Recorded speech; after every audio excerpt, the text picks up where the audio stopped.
Boom! Welcome to the channel, guys. My name is Akira, and today we're going to review the awesome presentation, okay? One of the most important presentation in the 21st century, okay? The presentation of the product that changed everything, okay? Of course, I'm talking about the first iPhone. This phone gave us everything that we use every single day, right? It gave us Instagram, it gave us TikTok, and obviously it gave us brain rot, right? And all of these stupid memes. All of that started after the presentation of the first iPhone. Revolutionary technology. So today what we're going to do, we're going to review that presentation from the influence and persuasion perspective. We will see how Steve Jobs was presenting this phone and how he was influencing us, right? The audience. So we would go and actually buy it, right? And then after that, the iPhone basically revolutionized the industry, killed lots of competitors that were dominating the market before that, right? So Nokia, Sony Ericsson, Motorola, etc., and became the number one, I think, the most popular phone in the world. But before we start, right? So this is the presentation that we will be watching today. Before we start, obviously, let's dive into context, right? Steve Jobs will be presenting us the product. Basically, speeches like that, it's like half of the speech, half of the advertising. Okay, so that's actually what's interesting about it, right? So who's the speaker? Speaker is Steve Jobs, the founder of Apple, right? So the CEO of the company will be presenting and talking about this breakthrough product. Who is the audience? Look, you might think that the audience of this presentation are people in the room, but actually not, because this audience consists of journalists, maybe some popular bloggers, right? But that's people in the room. Obviously, the target audience of this presentation are people who will be there standing in the waiting lines, for new phones every single year, right? What we need to understand about the audience is that this is mass audience, okay? They are beyond public in the room. Because of that, understanding of the subject is low. They don't really understand, the technical things of the phone, right? How it's made and all of this, code and so on and so forth, right? Like, it doesn't really matter for them, right? So understanding of the subject is low, and motivation to watch this presentation is middle. If we're talking about not people in the room, but the major audience, they're either low or mid, right? Some people definitely will be fans of the phone, of like Apple, and they will be waiting for the new product. Other people don't really care, right? So we do not really want to assume that the motivation is high. Okay, it's way safer to assume when you're creating a business speech or, a presentation like that the motivation will be either mid or low. The goal here is to persuade and buy iPhones. But one also important thing to talk about before we dive in is the context of what's going on, right? So Apple is about to introduce us a new revolutionary device, right? Mobile phone device. And obviously it happened in 2007, so we need to dive into a little bit of a history, right? What was going on there. I still remember these days, by the way, because I was something around 11 years old. Okay, so I still remember things clearly, right? That back in those days, Nokia dominated the market, right? Nokia dominated market. There were lots of phones, lots of different designs. There were also Sony Ericsson, Motorola, Siemens, but Nokia was like number one. And this series that we had, like N series, was basically like, the best phones in these era. I actually had Nokia N81, okay? And if you had a phone like that, it's basically like you were a cool guy, okay? So I was a cool guy as well. We figured this out. Okay, let's go. Let's dive right in. Obviously, we will not watch the whole presentation, right? Because it's, the original presentation is 1 hour long. But we will watch the first 10 minutes and we will break down influence techniques that are used in this video. So let's go. Let's get started. This is a day I've been looking forward to for 2.5 years. So this is the day that I've been looking forward to for the 2.5 years, right? So the beginning of the speech is the most important part of the speech. And here Steve Jobs basically captivates the audience, right? Who sparks curiosity with this first line, right? Before we dive in, I want to point out to the how Steve Jobs looks. If you don't know, Steve Jobs was very, like, kind of a meme, okay, I would say. Not in a fun way, but really, like, this guy was wearing this turtleneck, right, and blue jeans every single presentation. And people would also say, hey, you know what, like, look, he's a billionaire and he wears things like that, and you are trying to wear a suit. Okay, so they were referring to him as like, hey, look, billionaires don't even wear suits. What's interesting is that at the beginning of his career, when Apple was not really that popular and established, he actually was wearing suits. So very important when you are a speaker, a very, very important concept there that is called ethos. Ethos is who is the person they're trying to persuade us. And this person has some sort of a social status, right? And if you're a mid and low social status, if you wear a costume like that, it will make your social status higher, right? Because you will look, I would say, more successful, okay, so to speak, right? In simple terms. But if you are a billionaire already, right? And well, I don't really know if he was a billionaire then, right? But if he was, when he was presenting an iPhone, he was already an CEO of an established large company, right? So he already had social status. So that's why when you already have a social status, this is actually what is called counter signaling, where you're showing signs of low social status, like for instance, or mid, right, in terms of clothing. But because people already know that you're a billionaire, it actually doesn't really hurt your brand. It kind of elevates it, like it kind of makes you even look even better. It's like, oh, look at him. He doesn't even care about that. He's just, he's a rebel. He's a creative. He's not like these people in the corporate world. But obviously, if you're just, trying to establish yourself and you are not really that high social status, right? You still have to prove something. This is not really a good strategy, okay? It's way safer and way better just to wear a suit or something that really fits the occasion. Every once in a while, a revolutionary product comes along that changes everything. Apple has been, well, first of all, one's very fortunate if you get to work on just one of these in your career. Apple's been very fortunate. It's been able to introduce a few of these into the world. In 1984, we introduced the Macintosh. In 2001, we introduced the first iPod. And it didn't just change the way we all listen to music. It changed the entire music industry. So look, at the beginning, what you need to establish is you need to establish credibility, right? And he does this by showing his past victories. Well, his and the company, right? So he first shows, look, first time we won, 1984, we created this new computer that changed everything. Then 2001, we created iPod that changed everything, right? So victory, you trust him more. Second victory, you trust him even more, right? So he here already like established credibility within the audience, right? That what he's about to say actually like has weight. Today, we're introducing 3 revolutionary products of this class. See? And now he says, hey, now today we're going to revolutionize, we're going to introduce 3 revolutionary products, right? But because he already said, hey, we already did this once, we already did this twice, and we already, like now we're about to do it for the 3rd time, you trust him more if he just said, hey, today we're going to introduce 3 revolutionary products. You can show your past victories in order to establish credibility, and so what you're about to say will have a bigger impact. So, 3 things. A widescreen iPod with touch controls, a revolutionary mobile phone, and a breakthrough internet communications device. An iPod, a phone,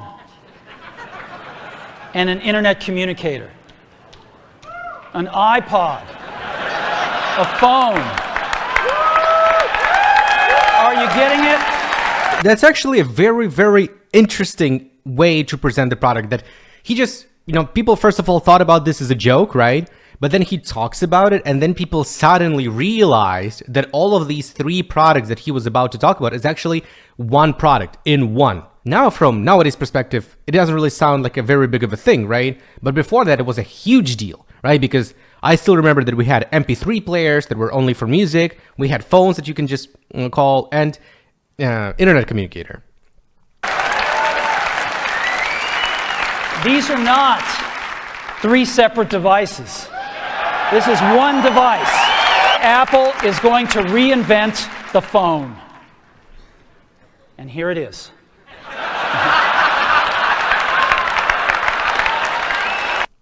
So now, here he uses humor in the presentation. I would say that this is a very, very bold move. An audience laughs.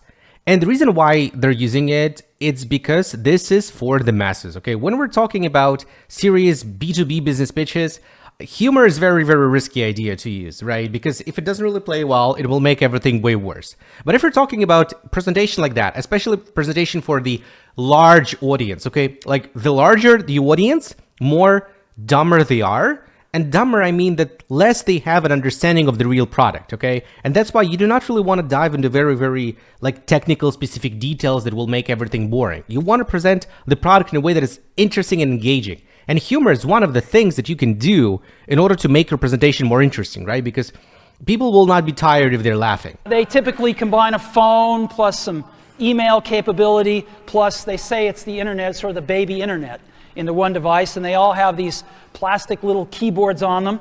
The problem is that they're not so smart and they're not so easy to use. So if you kind of make a... So here what he does is that he starts with the problem, okay? Now what we will see is a problem solution type of comparison, okay? That he first, instead of saying, hey, our phone is smart and easy to use and all of that, right? He uses a comparison. Like, first of all, he says, hey, here's the problem in the market, right? Again, that's why I wanted to talk about these phones that were actually dominating the market back in those days, right? Is that, hey, we have these smartphones, but they're not so smart and they're hard to use. And now in the comparison, we actually have this iPhone that we're presenting, and it's actually way smarter and way easier to use. So let's watch. You know, Business School 101 graph of the smart axis and the easy to use axis. Phones, regular cell phones are kind of right there. They're not so smart, and they're, you know, not so easy to use. But smartphones are definitely a little smarter, but they actually are harder to use. So as you can see here, he uses a visual representation of what he's talking about. Because of that, it's way less abstract, way more specific, and way easier to understand what he's talking about. Really complicated. Just for the basic stuff, people have a hard time figuring out how to use them. Well, we don't want to do either one of these things.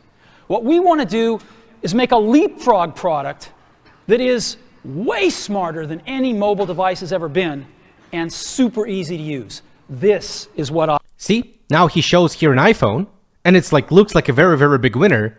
If he just presented it in a way, hey, our phone is super smart and super easy to use, it would not sound that powerful than it is in comparison what we see here, right? They're not so smart, and this is way smarter. People love contrast. It makes it way easier for them to understand. With a revolutionary user interface is the result of years of research and development. And of course, it's an interplay of hardware and software. Now, why do we need a revolutionary user interface? I mean, here's 4 smartphones, right? Motorola Q, the black... See, again, shows the problem, right? Shows the problem, talks about the problem, and shows the problem visually, represents it. BlackBerry, Palm Treo, Nokia E62, the usual suspects. And what's wrong with their user interfaces? Well, the problem with them is really sort of in the bottom 40 there. It's this stuff right here. Well, how do you solve this? It turns out we have solved it. We solved it in computers 20 years ago. We solved it with a bitmap screen that could display anything we want, put any user interface up, and a pointing device. We solved it with the mouse, right? We solved this problem. So how are we going to take this to a mobile device? Well, what we're going to do is get rid of all these buttons and just make a giant screen. What he does here is that he shows the problem, shows the solution using analogy, so it's easier for people to understand, right? So he prepares, he's about to explain something that is people don't know yet through something that they are familiar with, okay? So it's easier to understand, is that, you know, if he just said, hey, here's a phone without any buttons, we're like, wait, what? But he says, hey, we had this problem. We actually fixed this problem. And now using analogy, he's like, hey, but we will do the same thing on the phones. And it's way easier to understand that. What's really, really great about it is that there is low mental load on the people. Like when he explains everything, it's so easy, it's so low friction that you don't even have to think about it for a second. A giant screen. Now, how are we going to communicate this? We don't want to carry around a mouse, right? Oh, a stylus, right? We're going to use a stylus. No. No. Who wants a stylus? You have to get them and put them away and you lose them. Yuck. Nope. Again, see, uses actually this vivid language, right? Using yuck works really, really well, connects with the audience, with their pain, because people didn't really like stylus. I remember I was using it.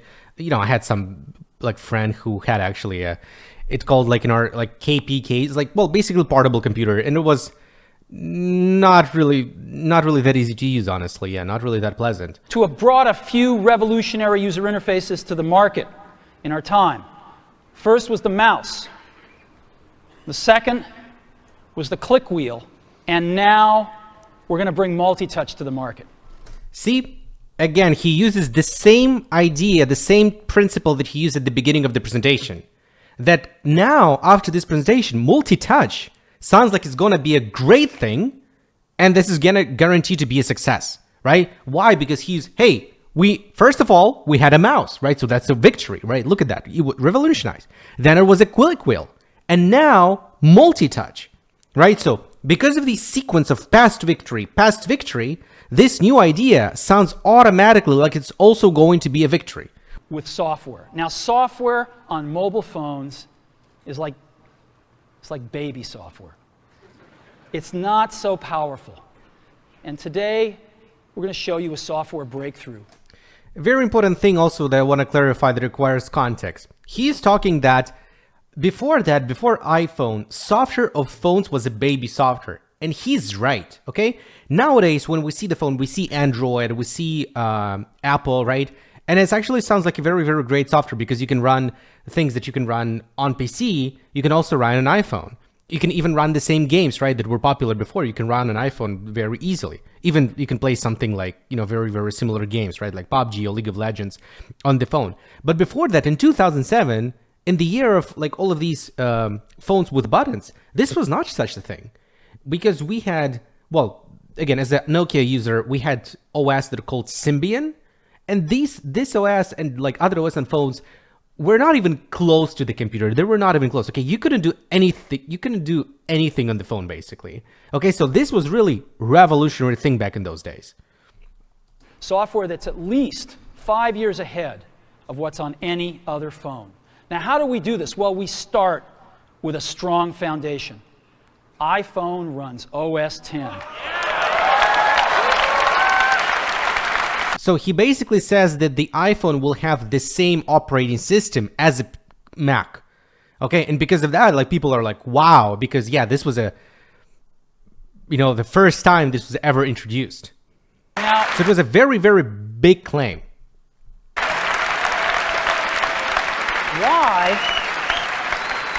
Why would we want to run such a sophisticated operating system on a mobile device? Well, because it's got everything we need. It's got multitasking. It's got the best networking. It already knows how to power manage. We've been doing this on mobile computers for years. It's got awesome security. And to write apps, it's got everything from Cocoa and the graphics.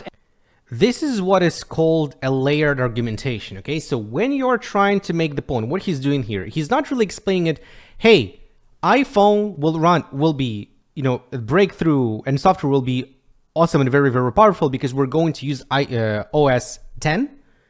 And this is great because of this. What he does, he actually has like what is called layer argumentation when you support your argument with lots of examples. It's like, hey, this is great because of this, because of this, because of this, because of this, because of this, right? And then there's like so many things that you automatically agree, yeah, that's going to be great, that's going to be huge. Okay, so instead of just using one or two examples, here he's deliberately using lots of examples like networking, multitasking, low power, video, graphics, security, right? And you're like, yeah, that's going to be great. Okay, so this is a layer argumentation. One of the pioneers of our industry, Alan Kay, has had a lot of great quotes throughout the years. And I ran across one of them recently that explains how we look at this, explains why we go about doing things the way we do, because we love software. And here's the quote: people who are really serious about software should make their own hardware. Okay, so this is actually what is called ipse dixit. Ipse dixit from Latin is argument to authority. So the person who is an authority in the field says that people who are really serious about software should make their own hardware, and you automatically start believing it. Again, as you can see here throughout the whole presentation, you can watch it. He's not really diving into some, deep explanation. Like, think about it this way, okay? Is that he's not really making a very, very hard logical claim. I mean, like he says, hey guys, we need to think about, if we're going to talk about creating our own software, we need to think about the hardware, right? And he doesn't really explain technical details why. He just, hey, the guy who's an authority in the field says this, and you start automatically believing it, right? He doesn't here use logical reasoning at all. He uses a very, very simple, easy to understand things. So people who are, remember, we're going back to the audience, right? People who has a low understanding of the subject will understand everything. The thing why this presentation is so powerful, not only because of his presentation skills, however, they're great, really great, but also because of the product, right? When we're trying to sell something in the presentation, it's not only about the presentation, but also largely because of the product itself, right? The product there was great. The product was there, the revolution, right? Really changed everything. And because of that, it's actually, presentation sounds very, very powerful. This is it for today. Let me know what you like the most in the video and the presentation. And if you have any other ideas, suggestions, what you want me to watch and analyze next through the influence and persuasion perspective, please let me know in the comments. My name is Ikeda. I'll see you next time.